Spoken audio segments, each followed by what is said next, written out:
Good morning. Welcome back to the One Celtic Fans Review this Sunday morning. Sunday morning up the lark, fresh Sunday mornings, because I didn't stay up to watch the England game last night. I noticed that they won. That's it. End the conversation as far as I'm concerned. I didn't watch the game, so there's no point on me even speaking about it. Plus, it's England. Fresh Sunday mornings. There is a bit of news this morning. I noticed that they won. That's it. End the conversation as far as I'm concerned. Let me just do this. There's a bit of news concerning ex-Celtic striker and who looks like he's going to agree a deal with Celtic. Yes, Celtic near an agreement to keep the Nigerian striker Kelechi Iheanacho at Celtic after productive talks that it's coming out of Nigeria. Celtic did have the clause in the contract to give Kelechi Iheanacho another year's contract, but they decided not to go down that road. Don't worry, I'm going to get to the headline of the video, why Celtic are losing so many players down to England, and the real reason behind it, not the fact that it's what you may think it is. But anyway, Kelechi Iheanacho, it looks like that he is about to agree a new deal with Celtic. Celtic manager Martin O'Neill confirmed that the discussions were going ahead to retain the experienced Kelechi Iheanacho. The fact that Kelechi Iheanacho worked over the summer on his fitness would have been heartwarming to Martin O'Neill, and the fact that yeah, we need a striker. I hope that that's not it. I hope that we don't, because it looks like Johnny Kenny, once he is fully fit, looks like Johnny Kenny will move on. Do you know, is Johnny Kenny, can Johnny Kenny make it at Celtic? Did Martin O'Neill see enough from Johnny Kenny? You've got to remember that Brendan Rodgers says that Johnny Kenny was the best striker of a ball from 25 yards out to try and get a goal. That has saved me on holiday up in Aberdeen. They're everywhere. They're everywhere. Oh, Jesus. I take it you're talking about that lot. Thank goodness I stay in a Catholic country that doesn't see any of that nonsense. Apart from one little street. In fact, it's not even a street, it's just a 50-yard walk. The shortest walk ever. That's all we're saying about that on this horrible day. It's a beautiful day, actually. It's nice and sunny outside. Anyway, it's good that Celtic are going to get Kelechi Iheanacho. I didn't think he was actually a Martin O'Neill type player. I thought Martin O'Neill would want to go for someone younger, fitter, faster than Kelechi. Do we have that in Callum Osmond? Do we now have that in Camilo Duran? It does make you wonder if Celtic will go into the market to try and get another striker. Anyway, Fabrizio Romano, he confirmed yesterday that Celtic are losing out on another youngster. The Celtic B team is an absolute shambles. But what is the real reason behind it? What is the real reason that English clubs are targeting Scottish youngsters once again in big numbers, not only from Celtic but from other teams? Fulham agreed to sign 16-year-old talented winger Erskine Rennie from Celtic. Rennie picked Fulham ahead of a number of English clubs and European clubs and will join on a long-term contract. Why are Celtic losing out so much? Well, it came down to a decision by the English Parliament a few years ago. And it's the same decision that led to me leaving Scotland. And they say don't mix politics with football. But by doing Brexit, it inadvertently caused issues. Before Brexit, Celtic could easily get young players from across Europe a lot more freely, and other teams in the English Premier League could do the exact same. You've got to remember there was a time where Germany were buying up all the English talent before Brexit. They were taking all the English talent and they were taking it all over to Germany because they knew they could sell it on. The reduced access from youth talent across Europe for 16, 18-year-olds, it's more complicated now than it used to. The financial disparity between Celtic and English clubs trying to identify players the English clubs can offer higher wages, so they can come up to Scotland and they can pick up the young talent in Scotland because it's way easier than having to go down the route of trying to get work permits, visas, and all the nonsense that you now need after Brexit. And that's the real reason. That's the one and only reason that young talent are being taken, not just from Celtic. Don't know, if you look at Spurs, they took a young player from Hearts and they paid £2 million for him. It's a way easier. Brexit has changed the strategy within football. Celtic, the old model of recruiting for, if you remember, there was a time that Celtic used to try and bring in youngsters from all around the place. You know, the best young talent from England and stuff and abroad. We just can't do it now. How does Celtic go forward from here? There is one bit of good news when it comes to, when I was doing my research for this, I already knew this, but what is the easiest country for people from the UK to move to after Brexit? It's Ireland. Go figure. But there is one good thing. The EU and the UK are bringing in a system that will make it easier. The UK and the EU are currently negotiating a youth experience scheme for citizens under 18 to 30 to finalise the deal for young people to live, work and study in other countries, not requiring upfront employer sponsorship. Can Celtic benefit once this deal has been done? Celtic need to do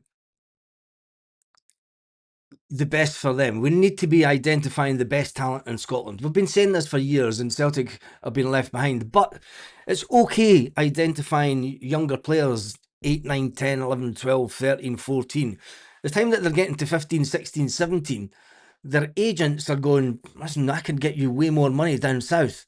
And this is the issue that we've got. How does Celtic overcome that? Hopefully Martin O'Neill. Ireland has a bilateral agreement, years old, Baz. It's still the easiest country to move to though, and it's in the EU. Don't know, so it's anyway. It's one of the reasons that we jumped ship is because we knew how difficult it would be to even retire abroad. Although the deal isn't active yet, there is no finalised agreement between the EU. EU nationals must still use existing UK immigration routes via the skilled workers visa, while UK citizens must obtain a work to permit in most EU countries. And that's what kind of holds it up, doesn't it? It's so that's the real reason that the English teams are coming for Scottish players, because it's way easier. Now, there's been a lot of chat yesterday about James Hussey. And you might say, who the hell is James Hussey? James Hussey is Callum McGregor's new agent. Let's put it there. He is Callum McGregor's new agent. He did have a post on his LinkedIn talking about the fact that he was Callum McGregor's new agent. You might think, well, why is that important? Well, it is important because he's head of operations in Dubai, in the United Arab Emirates. Over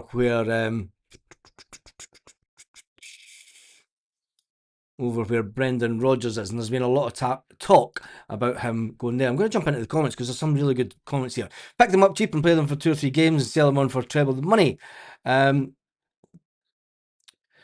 Baz, bringing in the rule for the SPFL that every club has to bring through 4 or 5 players every season, and Scottish clubs need to tell the English clubs to piss off. It's a lot harder than, it's not up to the clubs to piss off. I mean, Celtic are getting 100 grand for a 16-year-old that's maybe been on the books for 2 or 3 years.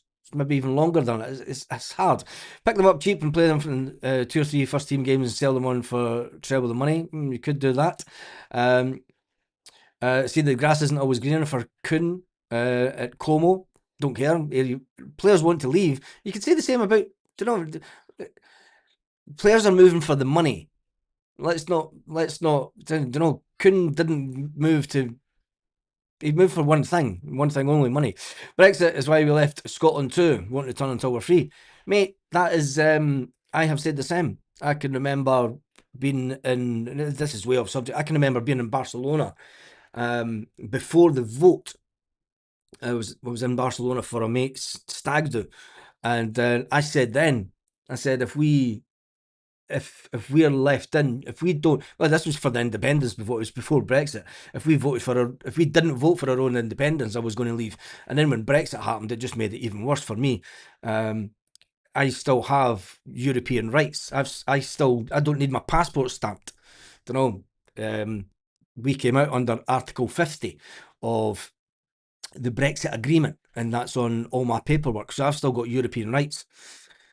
So anyway, do you think they will go down the road of Brighton, do away with youth and buy from 16-17? I don't think so. We need to bring back the reserve league. Will the reserve league be enough to save Scottish football? Not just save Celtic in the B team situation. I can't see the SPFL bringing that anytime soon. The reserve league has been a big miss. Yeah, it has that. Kuhn's attitude is pants. Who cares? If we give them more of a chance, it would be easy. It wouldn't be so easy for them to leave. It's kind of difficult when you've got a 16-year-old, because the 16-year-old's not getting in and around the first team. And that's the difficulty that Celtic have. Do you know, when you've got clubs down in England, that it's a way easier for the likes of Fulham. Now, Fulham will be stealing this 16-year-old because we stole Callum Osmond. This is a tit for tat that's going on. Do you know, they're pissed off that we stole Callum Osmond. So there'll be people at Fulham going, right, is there any youngsters at Celtic that we could steal off them? Fucking piss them, get one over them. This is what's at play here. Do you know, that's the real stuff behind it. Do you know? But anyway, I love Barcelona, beautiful city. It is that. But I don't think it's just about give them more of a chance. It's kind of difficult at Celtic. This comes down to the league. It comes down to the 12-team league. Every game's a must-win game for Celtic. Very rarely, you tell me the last time that Celtic won the league losing 8 games in a season. There's never been the case, has it? You've got to win as many games. You've got to win. Every game's a must-win game at Celtic. It's very difficult. And Martin O'Neill will show how difficult it is this season. Although Martin O'Neill is a big one for getting youth into the team, giving youth their chance, like he did 25 years ago when he was first at Celtic. I think because unless you're winning games 4 or 5-0, that's your opportunity for Celtic. Now, there used to be a time that Celtic could win games easily 4 or 5-0 on a regular basis. But can Celtic get back to that situation where they are comfortable and they can bring on a young player for 10, 15, 20 minutes? And that's where we're at. And it's not just Celtic that have that issue. My cousin's boy played for Hearts the other evening against Livingston and he got 20 minutes at the end of the game. It's his first time out for the first team, but you know, he knows he's got a long road in front of him. Can he break into the first team? You know, it's not just a Celtic issue, but it is what it is, isn't it? 5 in a row, fuck England. Why are we age adverse though? If you're 17 or 18 and good enough, game time should be possible. I think it comes to the physicality of the game in Scotland. When you look at players like Kyogo Furiashi, shoulder charged off the ball. When you've got when you've got the likes of Kilmarnock, when you've got the likes of Dundee United, St Johnstone filling their team with mediocre players that are all 6'3". The main requisite to get into these teams is that you're 6'3", 6'3", and it doesn't matter if you're a good player or not. They just want to fill their team with tall players with a bit of physicality to push the young Scottish guys about. If you're a 16, 17-year-old coming through the team at Celtic and you're only 5'5" at that age, because Scottish are all kind of wee geezers, although some of them are tall now, you've still got 2 or 3 years growth in you at that age. Your physicality, That's the reason that Brendan Rodgers would say, go and learn your trade, build your physicality, grow into the men's game. It's a lot more difficult now to pitch in a 16, 17-year-old against a 28-year-old fucking bruiser that's playing at Livingston that just wants to kick the fuck out of you. Sorry for swearing on a Sunday morning. That just wants to hack you to death. And that's where you've got to protect the younger players. We brought in the B League so that younger players can have a pathway so they can play against adult players. They're not going from playing younger players, they're playing against adults. So it was meant to be an easier transition into the first team, but it's not worked out at all. But it is what it is, isn't it? This is all down to the SFA, says James.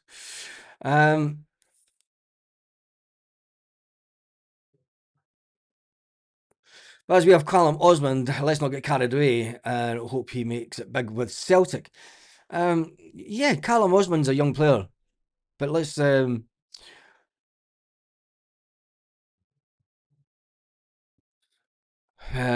top 5 league teams are consistently we are wasting money with our youth system. Are we wasting money? Are we wasting money with our youth system? That's an interesting one. I don't think so. I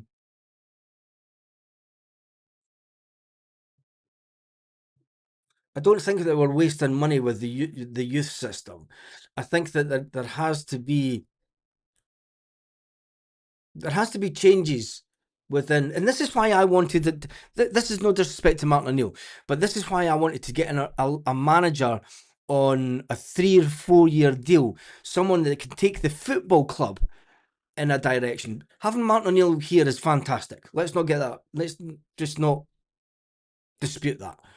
It's fantastic, but we're passing so much down the line to the next manager. How much of a difference can Martin O'Neill make to younger players coming into the B team? Because the agent's going to turn around and say, don't listen to a word that Martin O'Neill's saying. He's only focused on the first team and he will only be here till the end of the season. So you've got agents saying that, which is the truth. You've got agents that will say, Martin O'Neill could say what he wants. He's not going to be here next season. I'm going to be by your side for the next 2 or 3 for hopefully the rest of your career. This is what the agent will be saying. I've got your back. Do you know what I mean? Stick with me, buddy. I'm your man.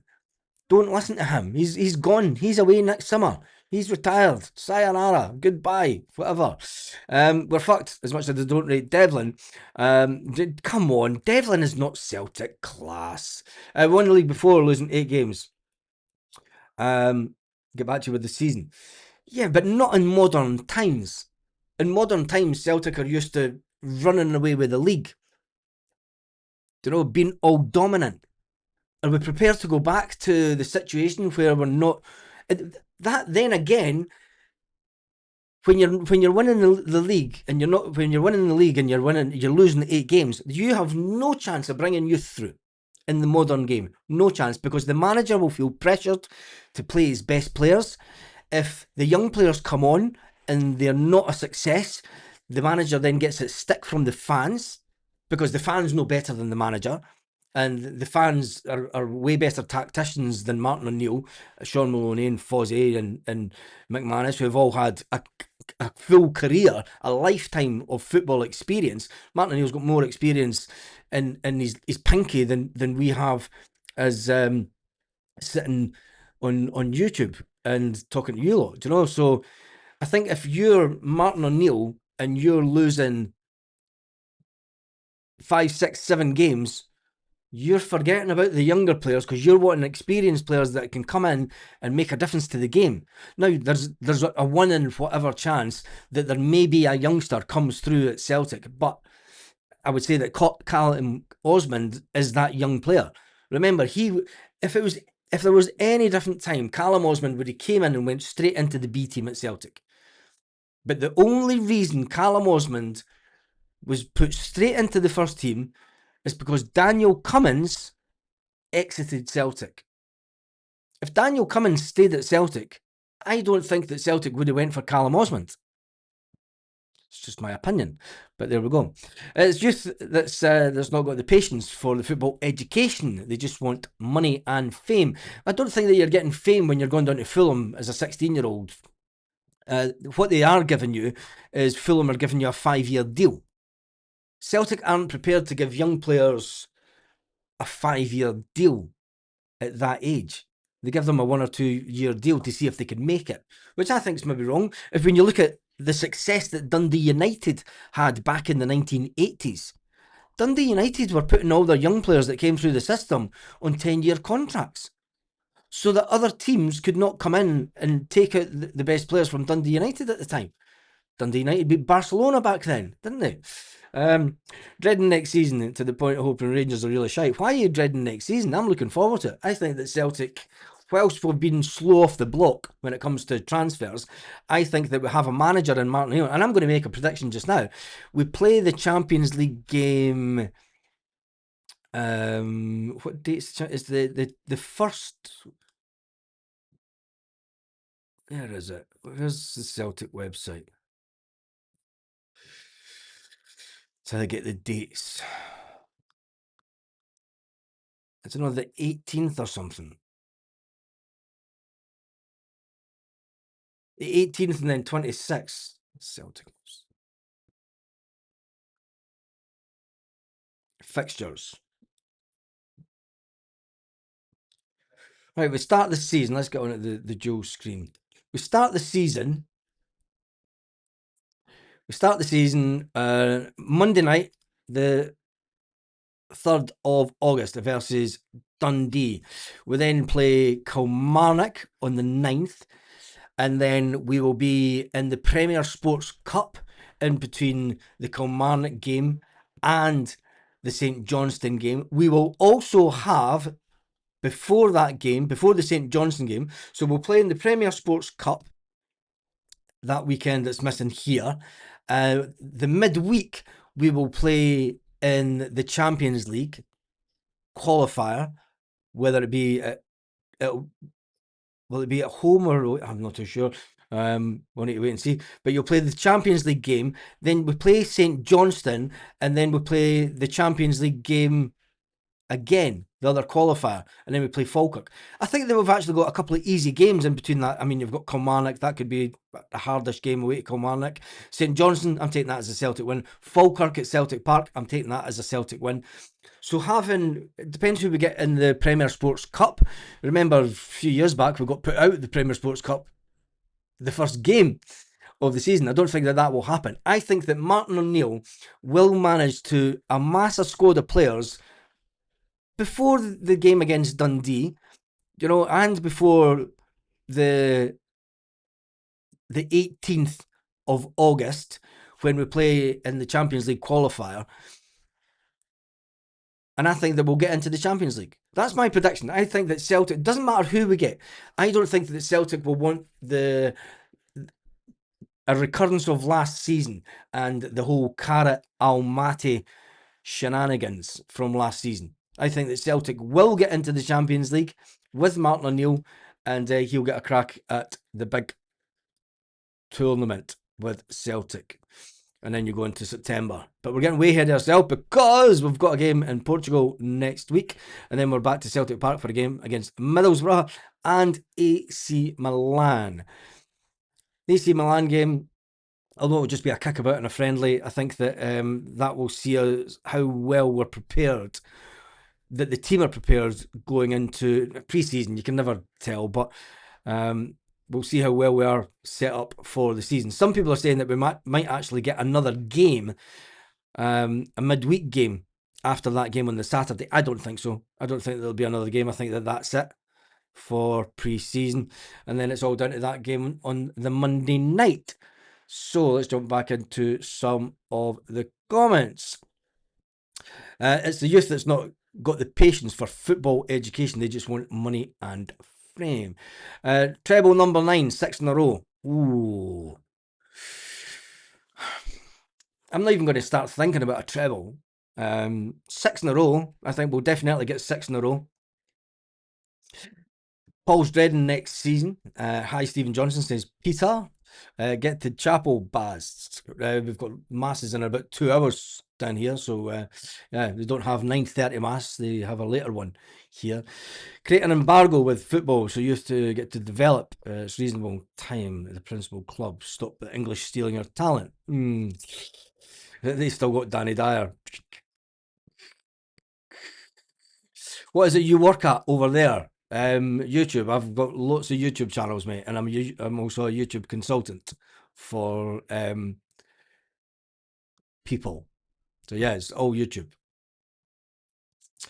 No youth system means no hope for young Celtic wannabe hopefuls.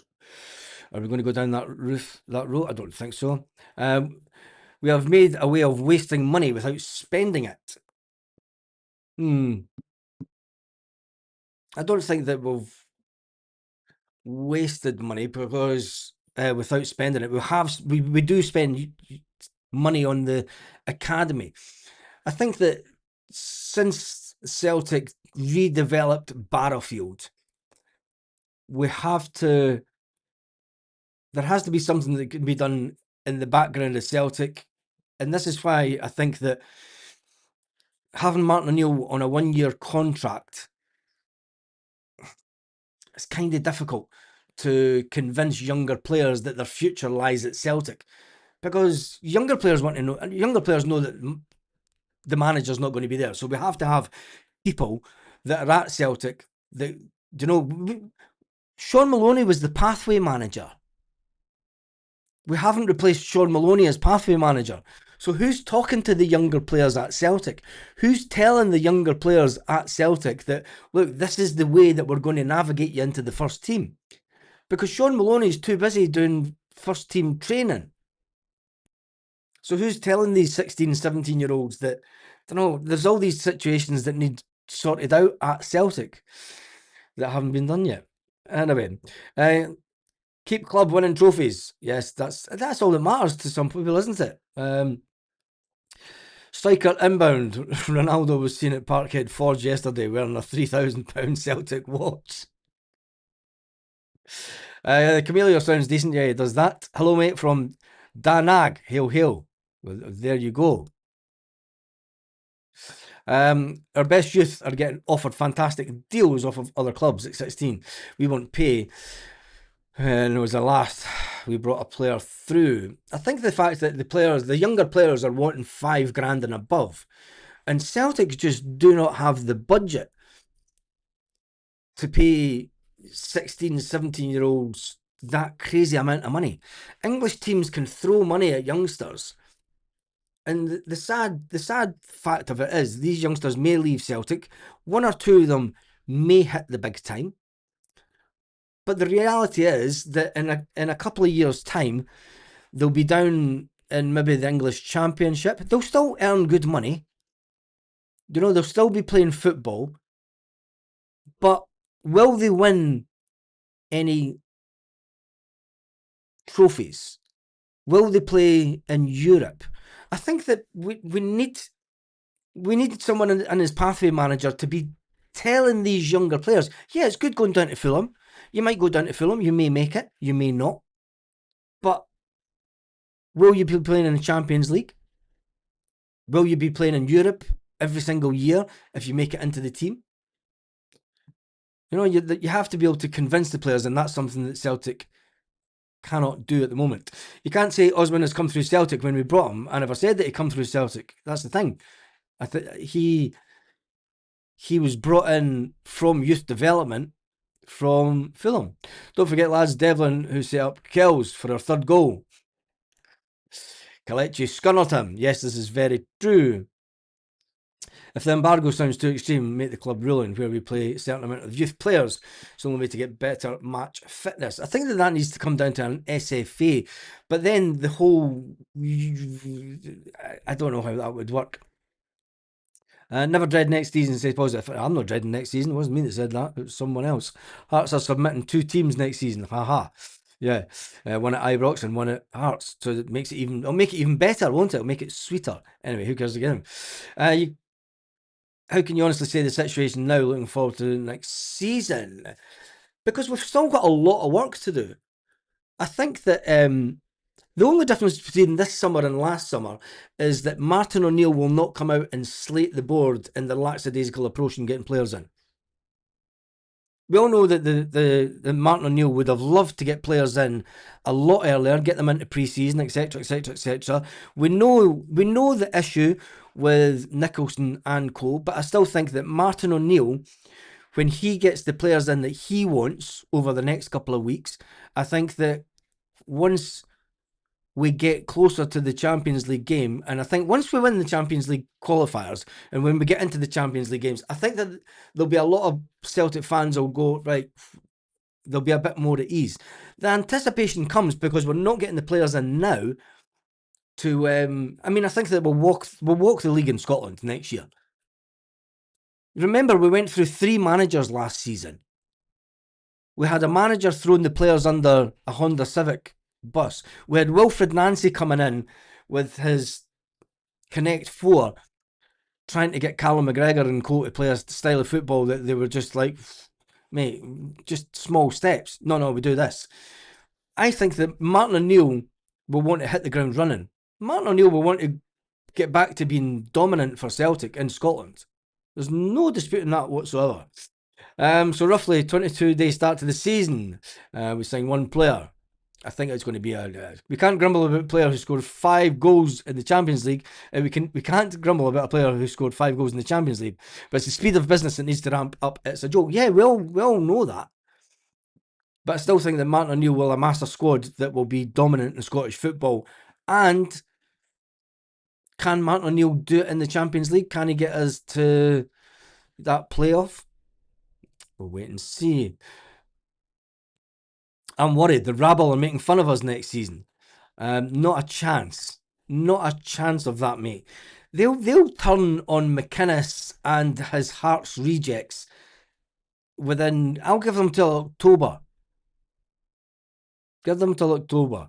I'd take the league alone next season. Yeah, that would do me. We'll still be the team to beat next season. Could be a slow start due to the delay in signing players. I don't think so. I think that the team will be up to. But we'll wait and see. Can't wait till next season, champions. You're not selling any merch today. I'm not selling any merch, but there's stuff on the website and I need to update it. But I've been far too busy. We have got some new stuff lined up. Danny in Thailand here. The Mass in English is at 4 p.m. There you go. So why spend on youth? Why spend on the youth department? Because you need to spend on the youth department in the hope that we can keep. Look, we've got 2 players in the squad just now that have came through the youth. You've got Colby Donovan. How many of the young 16 or 17-year-olds are at the same height? I mean, I know that Colby Donovan's no 15, 16, 17 or 18. You've got Dane Murray who's came through the system. Younger players should be looking at them and saying, right, there is a pathway into the first team. It's up to the younger players, and it's kind of hard to develop the physical side of the younger players at that age. Don't know, and unless they come from good stock where their dads are big and bulky and athletic, you know, and they've got family that can push them. I think a lot of it does come down to what's going on at Celtic in the background. But as we've done at Barrowfield with youth breaking through and to get the money out the back of it, yeah. I mean, I'd be happy if we kept these youth players, and even if we started selling them at 18-year-old for 1 million, 2 million. But you need to put them on the longer term contracts at the early age. And this is where Celtic have fallen down. And this is where we're easy pickings for clubs down in England, because you don't have to get work permits. You don't have to go through the rigmarole of bringing in someone from the EU and all the paperwork that now goes with that. You can go up to Scotland and you go, yeah, that young lad looks as if he might have a chance of making it. Let's make Celtic 100 grand bid for him. and we'll convince the young lad that we can double his wages down here. In fact, we'll give him 3. What's he on at Celtic? What? 500 quid a week. Tell him we'll give him 3.5 grand. Any young lad at 16-year-old is going to be going, what? Say what, motherfucker? But anyway, we move on. That's just a bad comment. Forget youth development and try and sign 16, 17-year-old players from other teams. Celtic have tried that. And other teams, I can talk about one player specifically, but I won't name him. But Celtic have tried it. But because of the package, the training and everything else that goes along with it at other teams, the development, the potential to get into first team, and this is where Celtic have fallen down, because they don't see an exact pathway. There's not a conveyor belt. Hopefully Martin O'Neill can change that this year. Wait and see. Cheers for that, mate. Javier, brilliant part of the country. Martin O'Neill will be a yes man for the board.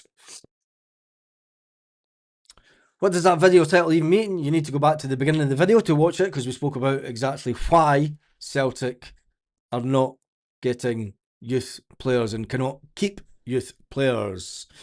Do you think they'll get the Egyptian winger? No, I think that Liverpool are going to come in and gazump us. I'll be honest. There's talk about Liverpool coming in for him. If Liverpool come in and make an offer for the player, we should have tried to get the deal done before he had a really good World Cup. Baz, can I have what you're having? For us to dominate, we need to get the finger out. This is true. Baz, when is reality going to hit the boards and then to get to see what we need more than just 2-player signings? Nicholson and Mackay are making a mockery out of fans again with lacking of care.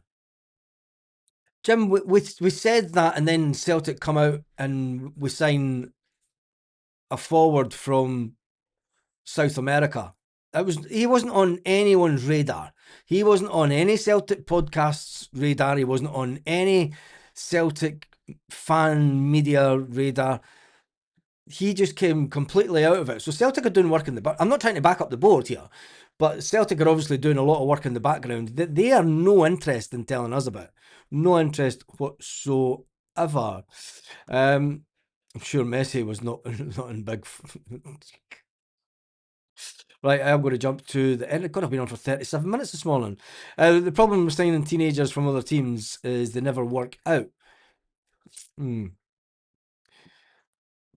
if we do make $1 million build for Liverpool, Liverpool's going to blow us out the water with it. I think that Liverpool, if they come calling, that's it. Yamal, 18-year-old, playing in the World Cup. Age doesn't make you a difference. If you're young enough, you're good enough. Just ask Paul McStay, the legend. Peter, come on. Yamal's a special kind of talent. There's not many 18-year-olds in Scotland that are as good as he is. There are youngsters. Well, there is a youngster that I know that is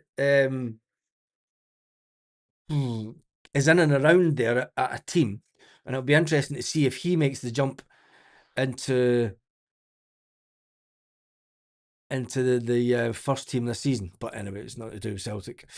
Right, anyway, we'll spoke about the Brexit impact on Celtic this year and the real reason. Fabrizio Romano talking about Celtic losing, and this is the real reason that we're speaking about it, and it being the title of the video, because yesterday Fulham agreed a deal to sign a 16-year-old talented winger, Erskine Rennie from Celtic.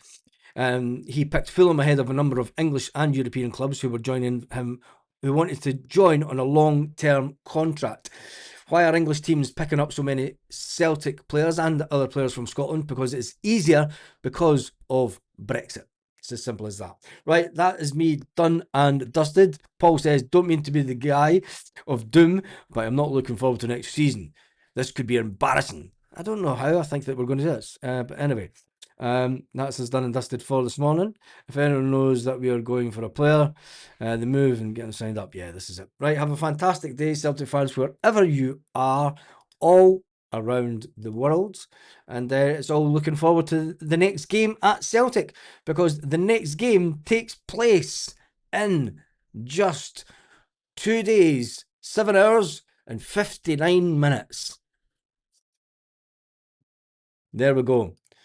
Until Celtic's next game in Portugal. We're there, we're here, we're there, we're everywhere. Anyway, have a fantastic day, Celtic fans, wherever you are, all around the world.